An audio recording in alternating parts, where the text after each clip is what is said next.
Hi friends, പുതിയ വീഡിയോയിലേക്ക് എല്ലാവർക്കും സ്വാഗതം. നമ്മുടെ ഇന്നത്തെ വീഡിയോയിൽ എല്ലാവർക്കും യൂസ്ഫുള്ളായ ഒരു പ്രൊഡക്റ്റാണ് ഉണ്ടാക്കാൻ പോകുന്നത്. വീട്ടിലിരിക്കുന്ന അമ്മമാർക്കും തൈലം അറിയുന്നവർക്കും ഉപയോഗിക്കാം, തൈലം അറിയാത്തവർക്കും ഒക്കെ ചെയ്യാൻ പറ്റാവുന്ന ഒരു ഐഡിയ ആണ് കേട്ടോ. വളരെ സിമ്പിളായ രീതിയിലാണ് ഇത് ചെയ്യുന്നത്. അപ്പോൾ എല്ലാവർക്കും ഉപയോഗിക്കാൻ പറ്റാവുന്ന ഒരു പ്രൊഡക്റ്റും കൂടിയാണ്. നമ്മളൊരു 6.5 ഇഞ്ച് വീതി, അതുപോലെ തന്നെ ഒരു 9.5 ഇഞ്ച് നീളം, അങ്ങനെ ആ ഒരു ലെങ്ത്തിൽ 2 ക്ലോത്ത് എടുത്തു. ഇനി അതേ മെഷർമെൻറ്റിൽ തന്നെ ഒരു ക്ലോത്തും കൂടി എടുക്കണം. 6.5 ഇഞ്ച് വീതി, അതുപോലെ തന്നെ ഒരു 9.5 ഇഞ്ച് നീളത്തിൽ വീണ്ടും അതേ ഒരു വലുപ്പത്തിൽ വേറെ ഒരു ക്ലോത്ത് എടുത്ത് വെച്ചിട്ടുണ്ട്. ഇനി നമുക്ക് കുറച്ച് ലെങ്ത്ത് കൂടിയ ടൈപ്പുള്ള ക്ലോത്താണ് വേണ്ടത്. അതിനെടുത്തിരിക്കുന്ന മെഷർമെൻറ്റ് എന്ന് പറയുന്നത് വീതി 6.5 ഇഞ്ച് തന്നെ, നീളം നമുക്ക് 24 ഇഞ്ചാണ് എടുത്തിട്ടുള്ളത്. അപ്പോൾ ഇത്രയും തുണികളാണ് നമുക്ക് ആവശ്യമായിട്ടുള്ളത് ക്ലോത്തായിട്ട് എടുക്കേണ്ടത്. അതിനുശേഷം നിങ്ങൾ താഴെ വയ്ക്കാനായിട്ട് ഒന്നുകിൽ നിങ്ങൾ ക്യാൻവാസ് യൂസ് ചെയ്യാൻ സ്റ്റിഫായി നിൽക്കാനായിട്ട്, അല്ലെങ്കിൽ നിങ്ങൾക്ക് ക്ലോത്തിൻ്റെ നമ്മുടെ ഷോപ്പിംഗ് ബാഗിൻ്റെ ഒക്കെ ക്ലോത്ത് ഉണ്ടാവുമല്ലോ, തുണി പോലത്തെ സംഭവം ഉണ്ടാവുമല്ലോ, ബാഗുകൾ, ക്യാരി ബാഗുകൾ. അപ്പോൾ അതിൻ്റെ ആ ഒരു ഭാഗം വേണമെങ്കിൽ യൂസ് ചെയ്യാം. അല്ലെങ്കിൽ നിങ്ങൾക്ക് അരിച്ചാക്ക് ഉണ്ടെങ്കിൽ അങ്ങനെ അതായിട്ടും അതും വേണമെങ്കിൽ എടുക്കാവുന്നതാണ് കേട്ടോ. അവിടെ ക്യാൻവാസ് ഇല്ലാത്തവർക്ക് അതും ചെയ്യാം. ഇതിൽ എന്താണ് നിങ്ങളുടെ കയ്യിലുള്ളത് അപ്പോൾ അതെടുക്കാം. ക്യാൻവാസ് തന്നെ പല ടൈപ്പിൽ തന്നെ വരുന്നുണ്ട്. ഇത് പേപ്പർ ക്യാൻവാസാണ് യൂസ് ചെയ്തിരിക്കുന്നത്. പിന്നെ തുണിയുടെ ക്യാൻവാസ് വരുന്നുണ്ട്. 2 ക്വാളിറ്റിയൊക്കെ വരുന്നുണ്ട്.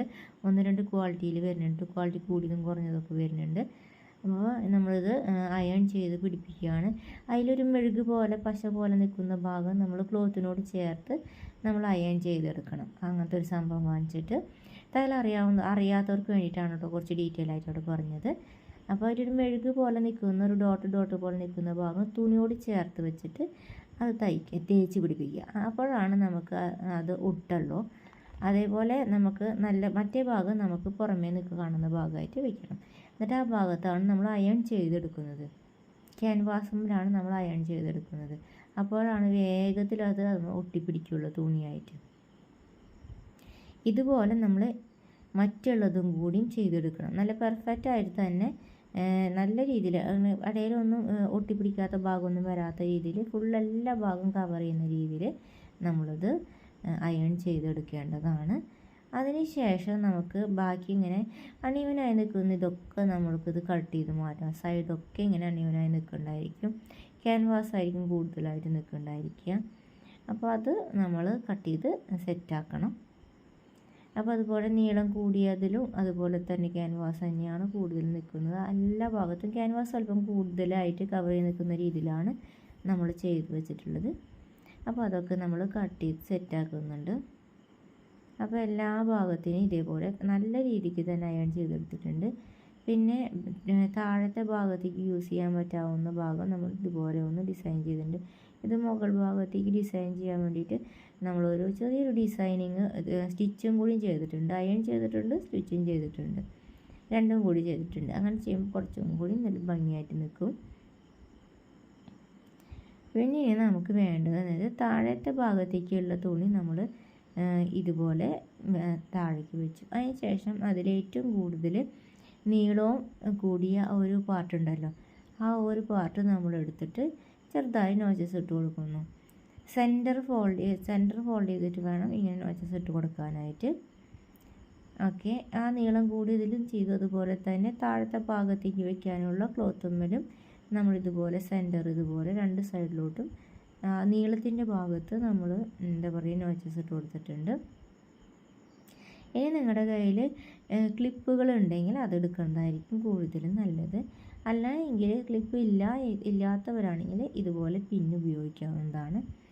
അത് വെച്ചിട്ട് സെൻറ്റർ ഭാഗത്ത് ആ നോച്ചസ് ഇട്ട് കൊടുത്തിട്ടുണ്ടായിരുന്നില്ലേ, ആ ഭാഗത്ത് താഴത്തെ പാർട്ടിൻ്റെയും നമ്മൾ എക്സ്ട്രാ എടുത്ത സൈഡ് ജോയിൻ ചെയ്യാനെടുത്ത ആ ഒരു പാർട്ടിൻ്റെയും സെൻറ്റർ നോച്ചസ് ഇട്ട ഭാഗത്ത് ഒന്നിച്ച് വെച്ചിട്ട് ഇതുപോലെ സെൻറ്ററിൽ നിന്ന് സൈഡിലോട്ടും, അതുപോലെ വീണ്ടും സെൻറ്ററിൽ നിന്ന് സൈഡിലോട്ട്, ആ രീതിയിൽ വരുന്ന രീതിക്ക് ഇതുപോലെ തന്നെ ക്ലിപ്പൊക്കെ യൂസ് ചെയ്യുക, അല്ലെങ്കിൽ പിൻ യൂസ് ചെയ്ത് കുത്തി വയ്ക്കുക.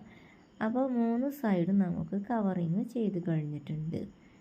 ഓക്കെ, സിമ്പിളായിട്ട് തന്നെയാണ് ചെയ്തിട്ടുള്ളത് കേട്ടോ. ഇനി നാലാമത്തെ സൈഡിലോട്ട് വേണ്ടുന്ന ഭാഗം നമ്മൾ എടുത്തിട്ടുണ്ട്. അതിൻ്റെയും സെൻറ്റർ നമ്മൾ വീണ്ടും കാണേണ്ടതുണ്ട്. മുകൾ ഭാഗത്തും താഴെ ഭാഗത്തും നോച്ചസ് ഇട്ട് കൊടുക്കേണ്ടതാണ്. അതിന് ശേഷം നമ്മൾ ഇതേപോലെ തന്നെ ക്ലിപ്പ് വെച്ചിട്ട് നമ്മളത് വീണ്ടും ഇതിലിപ്പോൾ കാണിക്കുന്ന രീതിക്ക് വെച്ചിട്ട് ക്ലിപ്പ് വെച്ച ശേഷം നമ്മൾ ക്ലിപ്പോ അല്ലെങ്കിൽ പിൻ ചെയ്തിട്ടോ ഇങ്ങനെ വയ്ക്കാവുന്നതാണ്. ഇത് തയ്ക്കുമ്പോൾ സെൻറ്ററിൽ നിന്ന് സൈഡിലോട്ട് വേണം തയ്ച്ച് പിടിപ്പിക്കാനായിട്ട് കേട്ടോ. നമ്മളിപ്പോൾ ഈ പിൻ ചെയ്ത ഭാഗത്തു നിന്ന് ഒരു സൈഡിലോട്ട് വീണ്ടും അഗെയിൻ പിൻ ചെയ്ത ഭാഗത്തു നിന്ന് അപ്പുറത്തെ സൈഡിലോട്ട് അങ്ങനെ വേണം ചെയ്ത് വരാനായിട്ട്. ആദ്യം നമ്മൾ 3 ഭാഗമാണ് 3 സൈഡും കൂടി വരുന്ന ആ ഒരു ഭാഗമല്ലേ, അതാണ് നമ്മൾ സെൻറ്ററിൽ നിന്ന് സൈഡിലോട്ട് വീണ്ടും സെൻറ്ററിൽ നിന്ന് അപ്പുറത്തെ സൈഡിലോട്ട് ആ രീതിക്ക് വേണം സ്റ്റിച്ച് ചെയ്ത് വരാനായിട്ട്. സ്റ്റിച്ച് ചെയ്യുമ്പോൾ നമ്മൾക്ക് ആ ഒരു കൂടുതൽ നിൽക്കുന്ന ഭാഗങ്ങൾ വരുന്നുണ്ടല്ലോ ഇതിനകത്ത്. അപ്പോൾ ആ കൂടുതൽ നിൽക്കുന്ന ഭാഗത്തെ നമ്മൾ കട്ട് ചെയ്ത് മാറ്റുന്നില്ല. ഇതുപോലെ 2 പ്രാവശ്യം ഫോൾഡ് ചെയ്ത് വെച്ചിട്ടാണ് ഒപ്പമാക്കി വയ്ക്കുകയാണ് ചെയ്യുന്നത്. ഡൗൺ പാർട്ടിനെ ഒപ്പമാക്കി വെച്ചിട്ടുണ്ട്. ഇതുപോലെ നമ്മൾ കെട്ടിട്ട് സ്റ്റിച്ച് ചെയ്ത് നിർത്തി. ഓക്കെ, മനസ്സിലായെന്ന് വിശ്വസിക്കുന്നു. സെൻറ്ററിൽ നിന്നാണ് സ്റ്റാർട്ട് ചെയ്തത്. വീണ്ടും അഗെയിൻ സെൻറ്ററിൽ നിന്ന് സ്റ്റാർട്ട് ചെയ്തിട്ട് അപ്പുറത്തെ സൈഡിലോട്ടുള്ള ഭാഗം കവർ ചെയ്തെടുക്കേണ്ടതാണ്. അതും ഇതുപോലെ തന്നെ അവിടെ എത്തുമ്പോൾ കൂടുതൽ നിൽക്കുന്ന ആ ഭാഗം ഉണ്ടല്ലോ അതിങ്ങനെ ഫോൾഡ് ചെയ്ത് തന്നെ എടുത്താൽ മതി. അത് കട്ട് ചെയ്ത് മാറ്റേണ്ടതില്ല. നമ്മൾ ഈ ഒരു സൈഡ് ചെയ്തതുപോലെ തന്നെയാണ് ചെയ്യുന്നത്. പിന്നെ നമുക്ക് അടുത്തൊരു പുതിയൊരു ഐഡിയ പറഞ്ഞു തരുന്നത്, ഇത് നമുക്കിങ്ങനെ ടേൺ ചെയ്യാനുള്ള പ്രയാസം മാറ്റാനുള്ള ഒരു ടിപ്പും കൂടെയാണ് കേട്ടോ. ചെറുതായിട്ട് ഒന്ന് സൈഡിൽ നിന്ന് കട്ട് ചെയ്ത് കൊടുക്കാം. ആ ഒരു തെറ്റ് ഭാഗത്ത് മാത്രം എത്തണേക്കാട്ടിലും മുന്നേ നമുക്ക് ആ കറക്റ്റ് സൂചി കുത്തി നിർത്തി ടേൺ ചെയ്യാനായിട്ട് ഉപയോഗിക്കുന്ന ആ ഭാഗത്ത് വെച്ചിട്ട് ഒന്ന് കട്ട് ചെയ്ത് കൊടുക്കാം. അപ്പോൾ നമുക്കത് സൂചി താഴ്ത്തി നിർത്തിയിട്ട് ടേൺ ചെയ്യാൻ എളുപ്പമുണ്ട്. അതിന് ശേഷം എന്താ കണ്ടോ, ഇനി നമുക്കൊരു പ്രധാന പോയിന്റ് പറയാനുള്ളതെന്ന് വെച്ചിട്ടുണ്ടെങ്കിൽ, ഇത് നമ്മൾ ചെയ്യുമ്പോൾ ശ്രദ്ധിക്കേണ്ട രണ്ട് പ്രധാന കാര്യങ്ങൾ പറയാം. ഇത് നമ്മൾക്ക് ഇതിനകത്ത് ഇങ്ങനെ താഴത്തോട്ട് ഉള്ളിലോട്ട് കടത്തി വയ്ക്കുന്നത് 3 ഭാഗം ചെയ്ത ശേഷം 4ാമത്തെ ഭാഗത്തിന് ഇങ്ങനെ ആക്കി ചെയ്യുന്നത് എന്തിനാണെന്ന് വെച്ചിട്ടുണ്ടെങ്കിൽ, നമുക്ക് കറക്റ്റ് കൂടുതൽ നിൽക്കുന്ന ആ സീം അലവൻസ് കണ്ടുപിടിക്കാൻ വേണ്ടിയിട്ടാണ് ഒന്നാമത്തെ പോയിന്റ്. 2ാമത്തെ പോയിന്റ് ഇങ്ങനെ താഴത്തേക്ക് വെച്ച് അങ്ങനെ ചെയ്യുമ്പോൾ ചെയ്യേണ്ടത് എന്താണെന്ന് വെച്ചിട്ടുണ്ടെങ്കിൽ, നമ്മൾ എവിടെയാണോ സൂചി കുത്തി നിർത്തി ടേൺ ചെയ്തത് ആ ഒരു പോയിന്റ് വരേക്കേ നമുക്ക് തയ്ക്കാൻ പാടുള്ളൂ.